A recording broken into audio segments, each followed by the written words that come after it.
Hi, Hi. my name is Madeline Hagan. I am a historian with the firm Historical Research Associates in Portland, Oregon. Today I am interviewing Anne Roseberry on behalf of the Historic Trust for their Officers Row Memories Oral History Project. We are recording in the Marshall House on Officers Row in Vancouver, Washington. Today is November 4th, 2024. Anne, would you please introduce yourself? Yes. My name is Anne Roseberry, and I'm a librarian. Excellent. Anne, you were one of the first residents to Yeah. live on Officers Row after the rehabilitation. Yeah. How did you find out about the opportunities to Oh, live here? I was stalking whoever it was organized because we had moved here to Vancouver. I worked at the regional library, and I just thought this was a magical place. And at some point, maybe through the Columbian or something, Yeah. I read that the buildings were being rehabbed and they were going to be rented. And the poor person, I really don't remember now. I was calling at least once a month. Are they ready? When are they going to be ready? Yeah. Because I just thought they were so cool. Yeah. Are you from Vancouver? No, grew up on the east side, Tri-Cities. Okay, got it. But I moved around a lot for libraries. So, How did you end up in Vancouver? well, that's a little bit of an interesting I story. can't wait. I had gone from Yakima Valley Library over to Lewiston, Idaho, and some of this may really be irrelevant, but I went over and my boss at the time said, they're going to offer you the directorship. Whatever you do, don't take the directorship. Right. They did, and I took it. And about a year into it, I was talking with him, and he said, okay, you are going to go to ALA. You are going to interview at Fort Vancouver, and you're going to take that job. Okay. So that's how I got here. Yeah, because I was in over my head in Idaho as a 26-year-old library director. Yeah, I was in over my head. And no disaster had happened, but one could have at any moment. So, yeah. What was the transition like from Lewiston to Vancouver? Exciting, I guess, because Lewiston, in terms of the geography and everything, was similar enough to Tri-Cities. It's dry-ish. And I was just really excited to be over here. Yeah. And Vancouver's an old city compared to Richland, which kind of started in 1942. So it was cool. It was just cool, yeah. Have you always been interested in historic buildings? Yes, and again, maybe for some funny reasons. When we were little, our folks had friends over on the dry side, and they would take us to particularly Walla Walla and Spokane to show us older houses and show us that not all houses were exactly the same.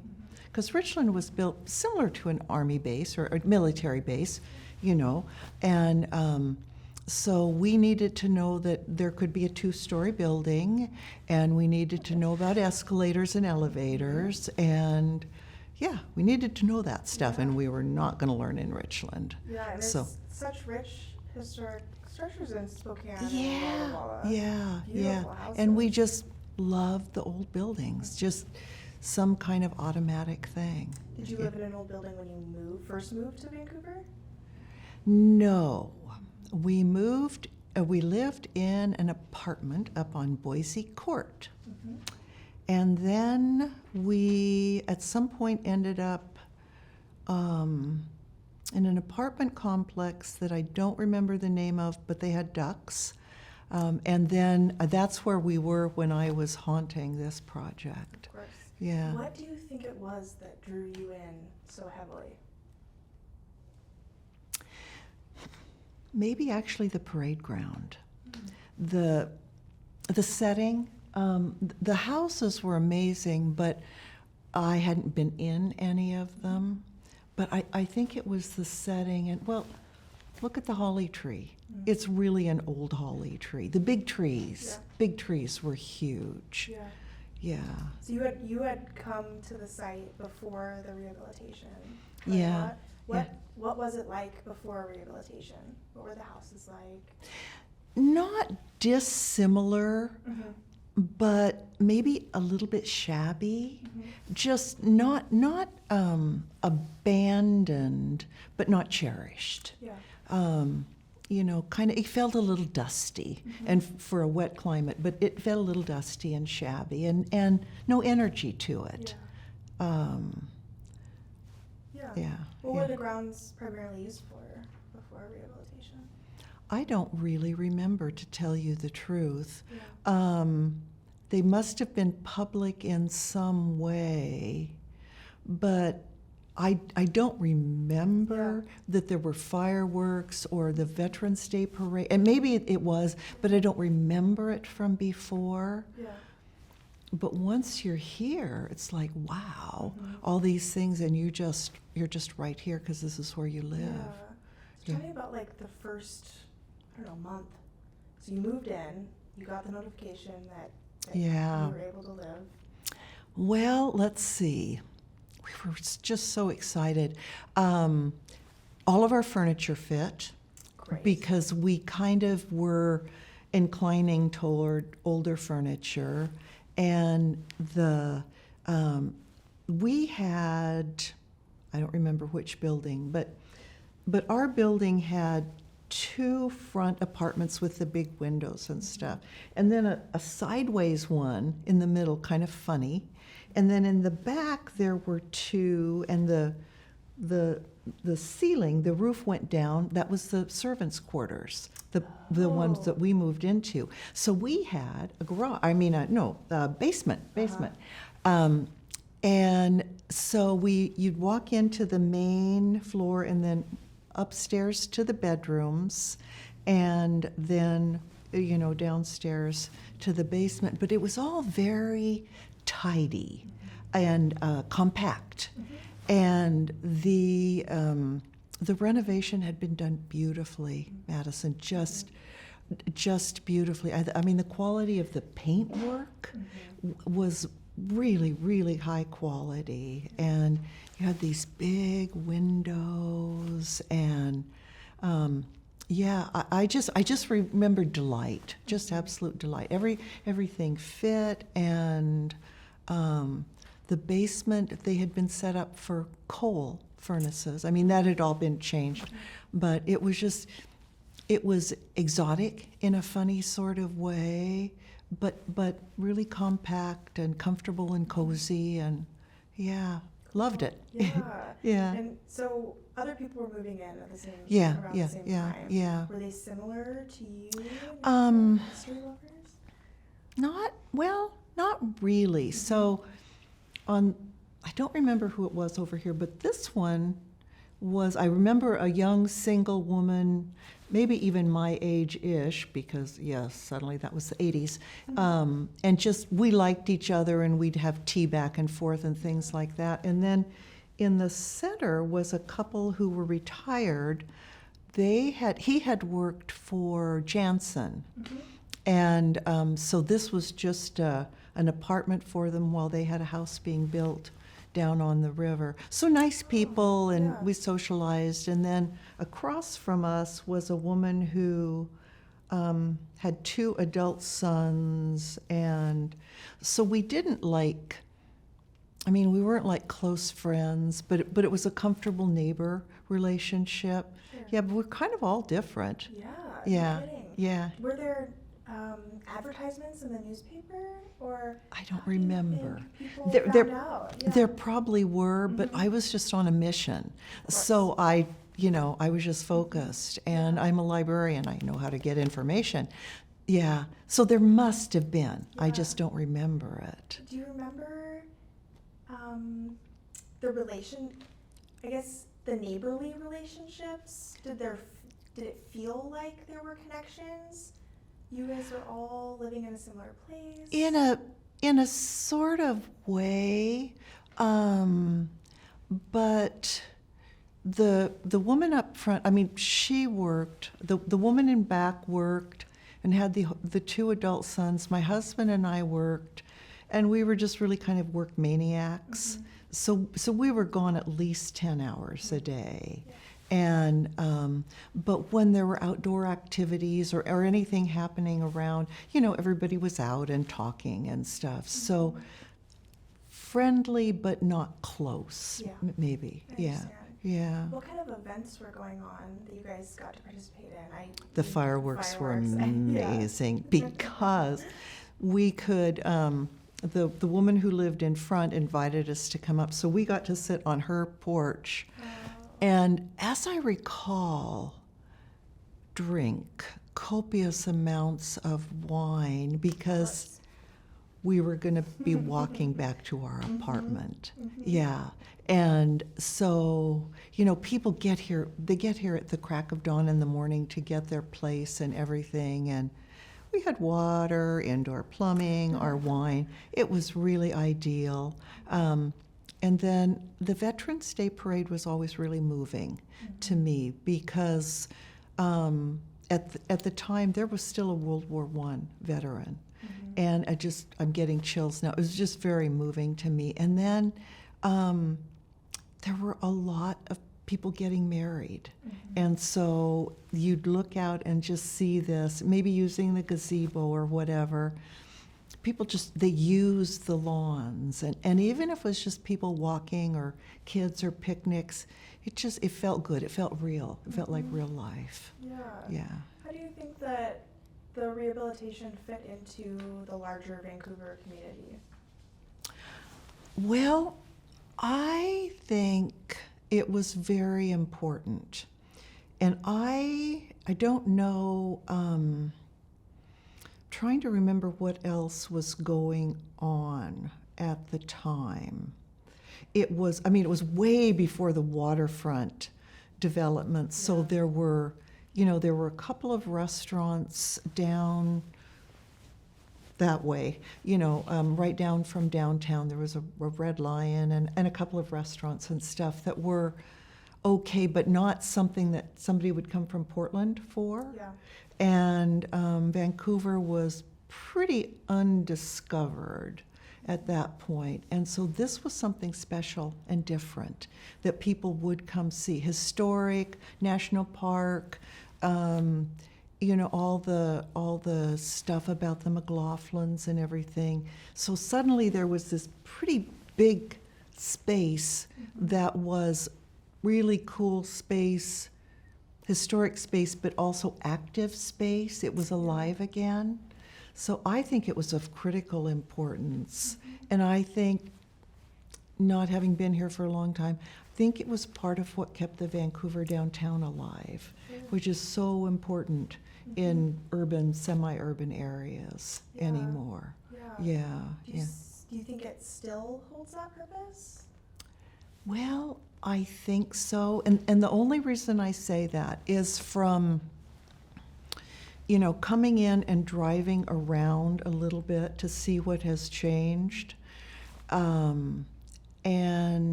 Vancouver is so much more polished now. There are, I'm told that there's some really good restaurants, and restaurants that people will come from Portland to go to, which back in the 80s did not happen. No, in fact, after I left the Vancouver Library, I was over at PSU, and people just that would say, well, no, you have to come to us. I can't go all the way to Vancouver. Yeah. But it was just like that. It was somehow out in the wilds. Were you still living on the row when you were at PSU? Yeah. Were you so excited to tell everybody where you lived? Oh, yeah. It's like, you guys are missing out. I live in this amazing place.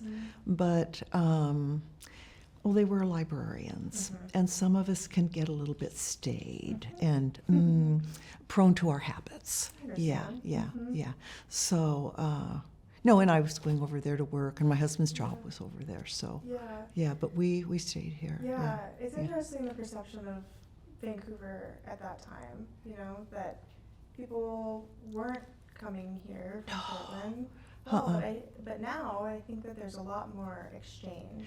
There's so much more, and I don't remember what it is, but Esther Short Park, there was a little theater there, and there were musical events, and I think people come to those now because Vancouver's a little bit more elevated in awareness, people's awareness, and it was always high quality stuff. There were, there were high school theatrics and that kind of stuff, but people just didn't come here for it. Yeah. And then all of the development out east too. I mean, Vancouver's a very different place. It almost back then still had that slightly post-World War II feel to it, where some of the old Vancouver families were still the power structure. And it was just starting to change, but it was still a little bit sleepy. Yeah. So how many years did you live on the row? We lived there, I think, for 8 years. And we would be there still, except my CPA said, if you do not buy a house, I am going to fire you. I will not do your taxes. And I mean, I did not want to move. I really loved it here. But I respected her. And so we moved actually just over on the other side, just off Marine Drive. So we could still, see. But yeah, that's the only reason I moved. Never would have, ever. Yeah. And did you move into a historic house? No, but I did something else I found interesting. It's over there on that side, there's a funny little street called Bridgeton that was, I don't know how far back it had been, but probably at least right before World War II, because over on Tomahawk Island there was old Swift's meatpacking plant. And so the area where we lived had been the houses built by Swifts for their workers. And our house was one of 3, a row house that was infill, and I loved that it was infill development. Yeah, I loved it. And it also was a very tidy, compact, not crowded, but just really good planning and thinking about space and people. And we could see the river and, waterfowl. And I actually loved being in the flight path of the airport and the river traffic and the semis roaring up and down Marine Drive. But I loved that. Yeah. A lot noisier than here, probably. Oh yeah, but I really relished it. You felt like there's lots of other people in the world and they're alive and they're going and doing, and energy. Yeah, energy. Yeah. But yeah, this was much quieter. Much quieter. Yeah. What did your husband think of? Oh, he loved it too. He really did love it. What I discovered once we moved though and we owned was that he really loved gardening. So he spent a lot of time, kind of little backyard, and because it was infill, there was almost zero organic material in the backyard. So he started working on building up the soil and making it something, and gardening and stuff. So I don't think he wanted to leave here, but it made him really happy to have a garden. Sure. So yeah. Can you tell me about what rent was like? I was trying to remember that. Okay, so I have no idea if this is accurate. I think it might have been something like $880 a month. And I think after we bought the house, our mortgage was like $1,100. And I'm going, and why does this make sense financially? But I was trying, I don't have anything, but I was just trying to remember. I think that's what it was. But did it feel comfortable? Oh, super comfortable. We were 2 income, and not big money, but I was a public employee, and he was for a private corporation, and so not big money, but certainly plenty to live on. Yeah. A lot more discretionary income when we lived here than when we bought the house. Yeah. Did you feel that there was a diversity of incomes amongst the other tenants? probably medium-ish. Just in that the woman here and the woman back here, they seem to be comfortable. Yeah. The people in the crossways, I think, probably were quite affluent because he'd been kind of high up at Jansen. And they were building down on the river, which there was early days for the new homes to be Yeah. going in down there. But my sense was that they were quite affluent. Yeah. Yeah. Can you tell me about what you remember from the news stories that were coming out about the Rose rehabilitation? Nothing. I'm sorry. That's I cool. just Oh my don't. gosh. I just don't. Yeah. Yeah. That they were grabbing, whatever they were. Yeah. And I don't remember, I mean, I can remember there was a couple who was managing. I remember them, and I can visualize the man who was like the maintenance man. And I would have been reading the paper, and yet I don't remember a thing about that. Yeah. What were some of your best memories living on the row? Actually, having my family come visit. Funny way, but and friends who, she's American but has lived in Germany for 45 years. She came to visit. It was a small unit, but super good for entertaining. Yeah. It just worked really well. And, excuse me, the grounds were immaculate. You didn't have to do anything. In fact, there were really big, serious rules about maybe you weren't even supposed to have anything on your porch. The historic appropriateness rules were really strict at first. Nothing that ever bothered me, but really, really strict. Do you remember any of the other rules? The curtains. Okay, the curtains had to be approved. You couldn't paint. I wonder, could you hang anything on the walls? I don't remember. I don't remember, but maybe not. Maybe not. But because of the tall ceilings and the light colors and the big windows, the vista from outside was sort of like it was okay if you didn't have art, because everywhere you looked was something green and beautiful. And but yeah, the 4th of Julys in a way were the most fun in terms of the public things.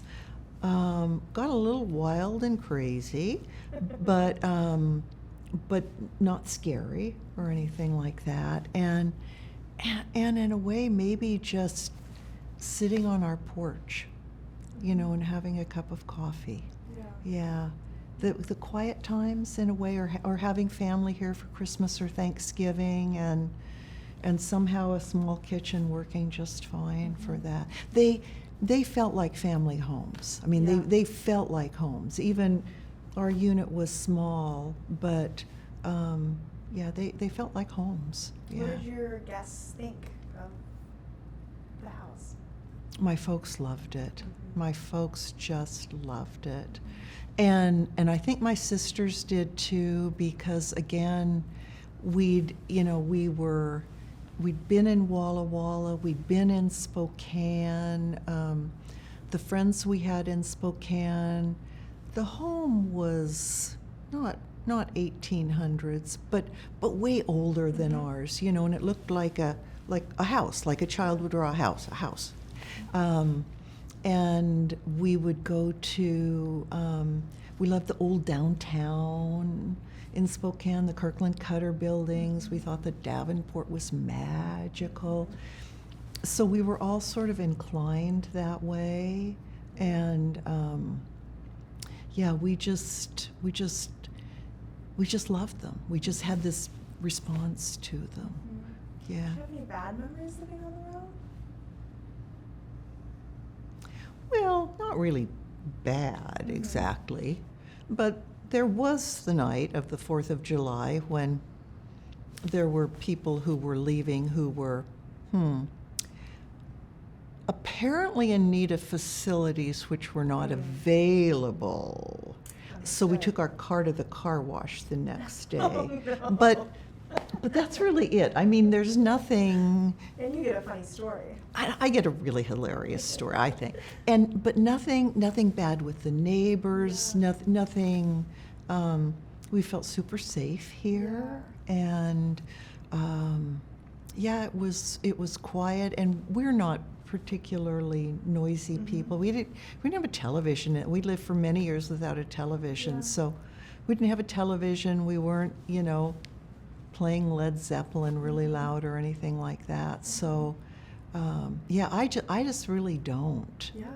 Yeah. Yeah, that's amazing. Yeah, well, it is, because 8 years, that's a long time. Yeah, it just was somehow everything about this place fit for us, or we fit it, Yeah. Yeah. Do you remember, I want to go back Yeah. just a second to some of the rules about. Oh, yeah. Do you remember who was setting those rules?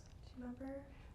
I don't know. The two on-site managers were enforcing them, and they were very strict about it. I mean, we never broke any, fortunately, but I remember the woman particularly saying that, there had been people who had tried to change out the curtains or put things on their porch, or those are the things I'm actually remembering. There must have been others. Yeah. And maybe it was, no holes in the wall, or did have an absolute panic the day I dropped a can of Dr. Pepper on the carpet because that stained, but we got that taken care of. But no, they were very strict and stringent, but it was about protecting. It was about the protocol of a historic building, but also protecting the facilities, because I assume a whole lot of money went into refurbishing them. And I know there were architects involved. It wasn't just, call up a construction company and say, come put some paint on this. Everything was very well thought out, and just really high quality work was done. Yeah. Do you remember anybody complaining about the rules, or do you think your neighbors were pretty? I think we were all pretty compliant. Yeah. The neighbors this way, they knew it was temporary, and the other people, I just don't remember any. I think I remember that they were the original windows. So for sure you could not put on exterior. I do remember that you could not put on exterior storm windows or anything like that. Sure. So what we did was this weird thing. You'd buy plastic and you'd stretch it over, and then you'd use a hairdryer, and it kind of, So we did that. Yeah. Because they're in the winter. Yeah, we did that, but there was central electric heating. It wasn't that the buildings were uncomfortable, but it was the older windows. Yeah, I am remembering that. No storm windows. Don't you dare. Yeah. And they were strict. Yeah, they were serious about it. So, yeah. Do you remember that the windows were original? Do you remember any of the other details Um, around that really stuck The with you? basement was pretty much, cleaned up, but pretty much untouched. So, Was it? could it have been brick, the basement?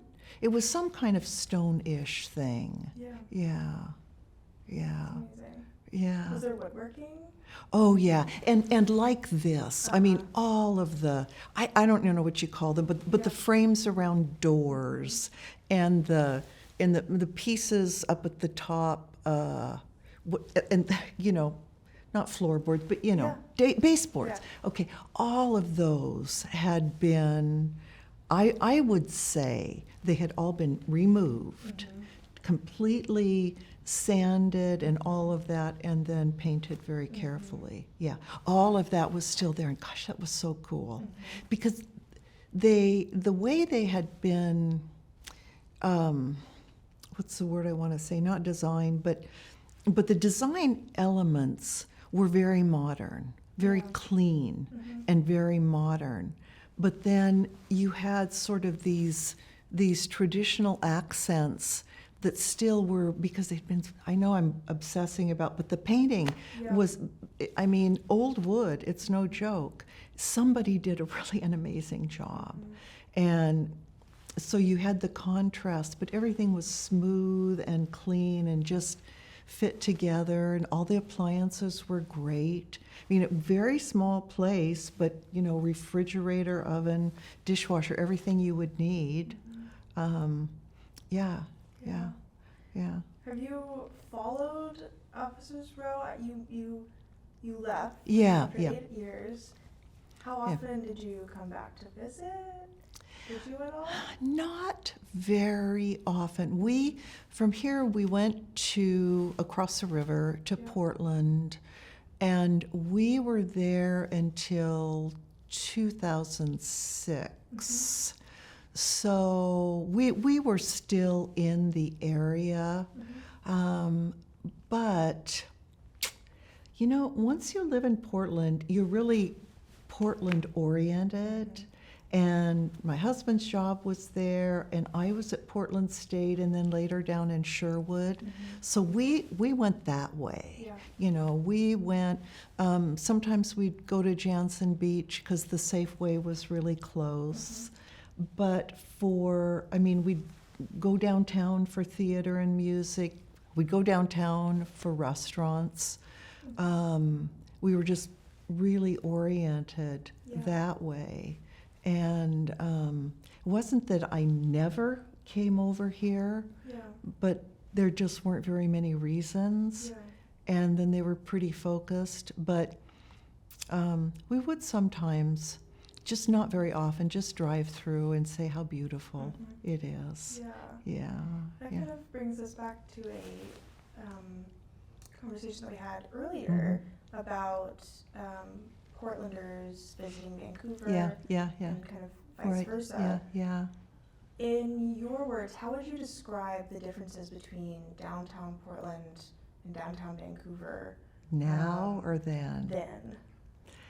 Then the energy was high in downtown Portland, and Vancouver was still just very quiet.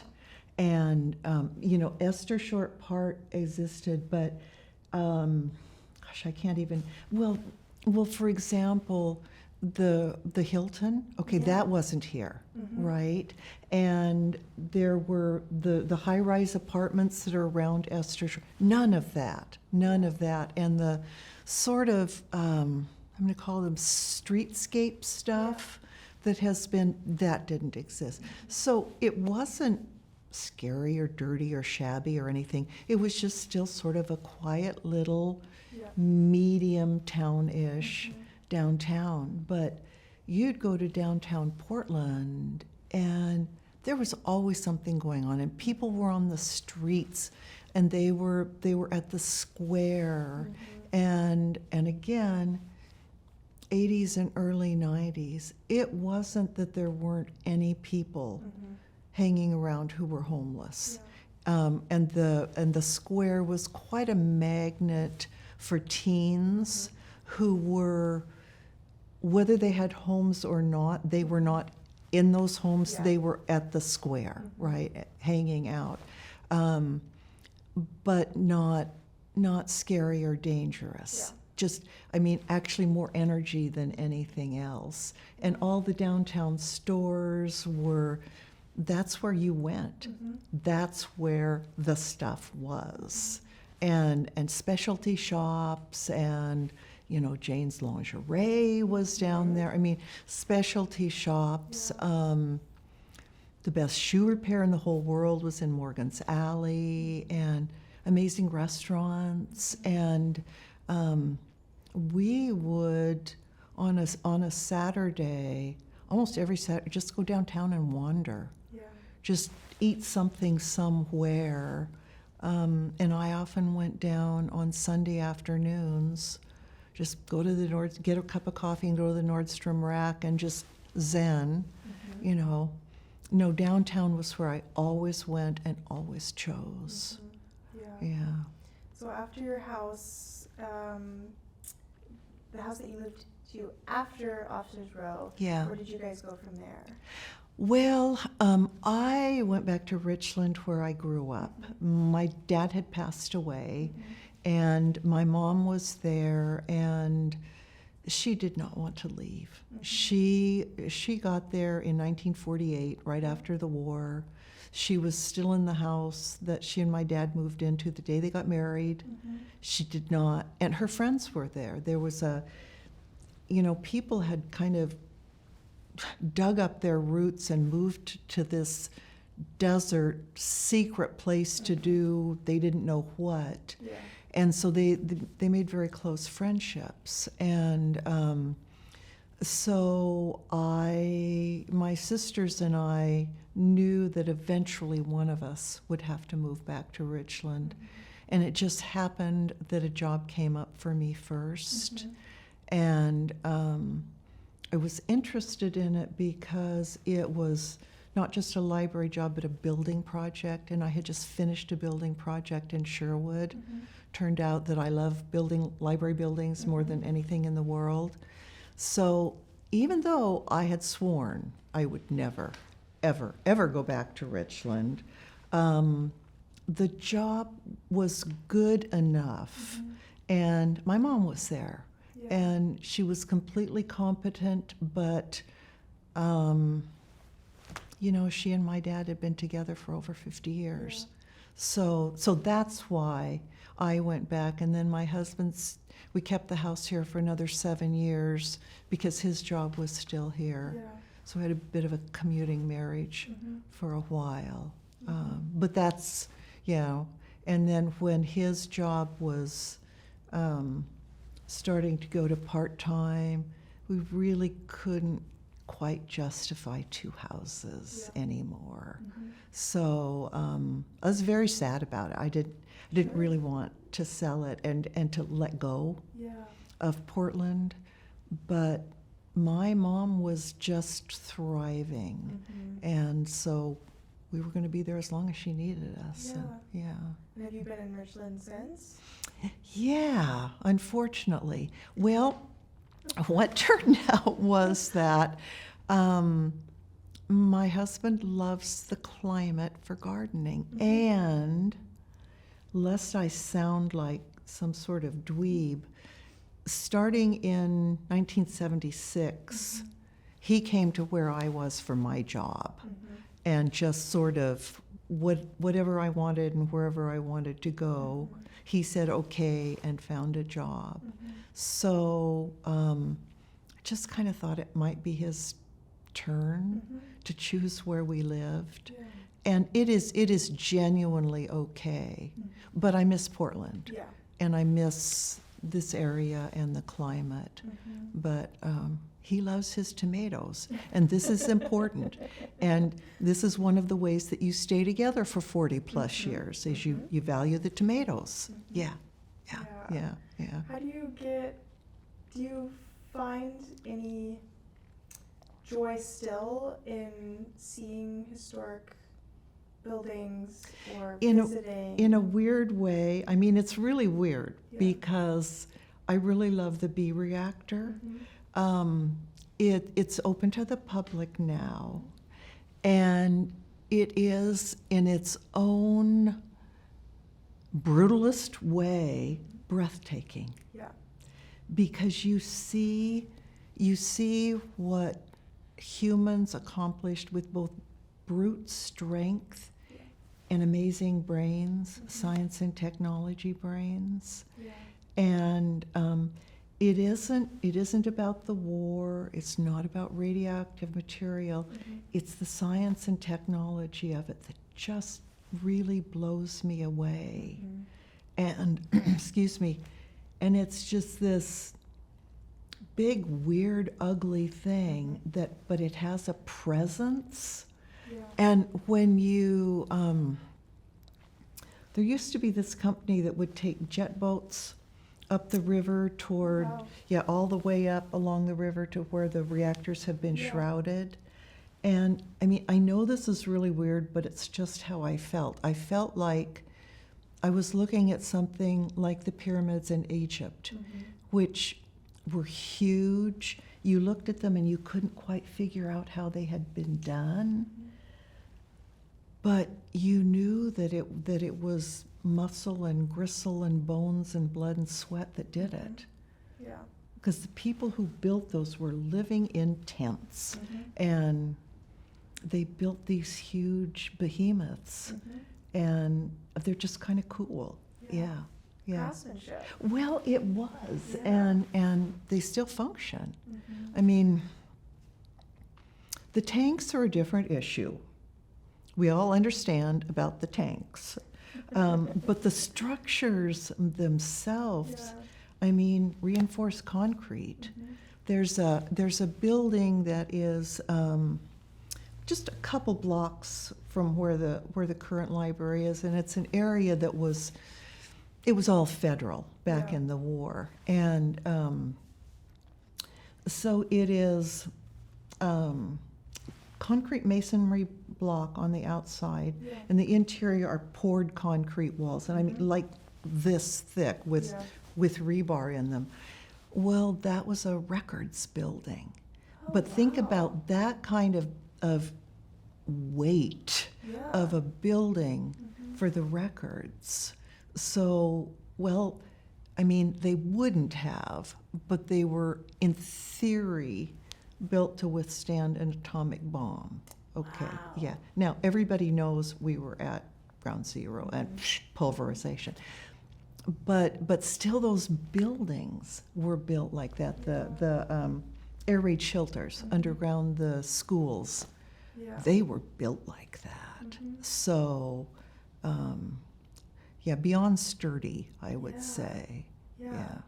Sounds like place and people mean a lot to you. Well, yeah, they really do. I think, I mean, again, the people who came out, I consider them pioneers. I mean, no, they weren't in covered wagons, but there were people who they'd get off the train, a little town called Hinkle, where they got off the train, there's stories I've been told. They would get off the train, they would look at what it was, and they would get back on the train, okay, and just say no. Or they would get there, especially in the early days of the construction, they would get there and, after a few weeks in tents, and they built dorms pretty quickly, but the building had to be done on the reactors, not for the people. They built hospital and they built a mess hall, but the humans really were just tools. And a lot of people just didn't make it because it's shrub steppe. There were no trees. I mean, were no trees, and anything that was green was sort of a sage green. Yeah. It is somewhat similar to Fort Vancouver's history, that it's this kind of Yes. gritty start and then it develops. Gritty. from Yeah, there. perfect word. Gritty start. Yeah. I mean, hardship. You'd have to decide you were going to do this, and stick with it. And not to go too off track, but my folks talked about there were literally ropes from buildings to buildings, because when the sandstorms came up, you couldn't see. Wow. If your car wasn't protected, it could strip the paint off. I mean, this was, Wow. this was a real deal. So you kind of had to have guts. You had to have guts to take the chance. You had to have guts to get off the train. You had to have guts to stay. And and then coupled with that greatest generation stuff, I just have a lot of respect for the people who did it. Yeah. And the case here, they just had to survive They a rainy just winter. had a really, I mean, when I got out of the car and I put my coat around me, and it's like, that wouldn't have been fun. You couldn't get your clothes dry. You had to keep a fire going of some sort. Yeah. That's why they built these houses. Right, yeah. I've always said that I probably would have, if I'd left, Massachusetts or something, I probably would have abandoned the wagon train in St. Joe and have gone back. I wouldn't, I would not, no. I was not that woman. Yeah. But you have to respect that people did that. Yeah. What it took. I'll ask you one final question. Sure. What do you think your time, or how do you think your time on Officers Row has impacted the rest of your life? Big question. Okay, funny answer. I keep trying to get back to it. Yeah. Because it was just so ideal for us. And now it genuinely wouldn't be because I've seen that my husband loves having his own space. And not that I don't care about it or anything like that, but that a making of a home is really important to him, the personalizing. And so when I say that, I think that there were lots of rules about living here that I'm just not remembering, where even though it was a very beautiful, kind of a serene feeling here, still there just were a lot of rules.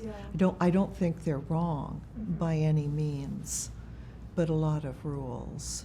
So I mean, just coming back here today, it was like, oh, this is so phenomenally beautiful. Yeah, just beautiful. So nothing else? Anything?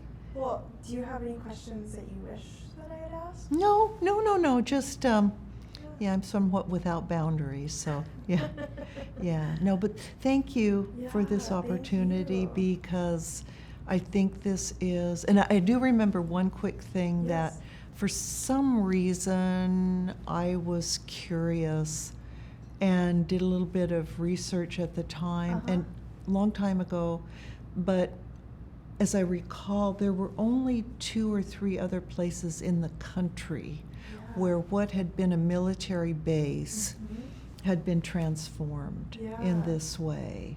So this is not just special, but maybe extraordinary. Yeah.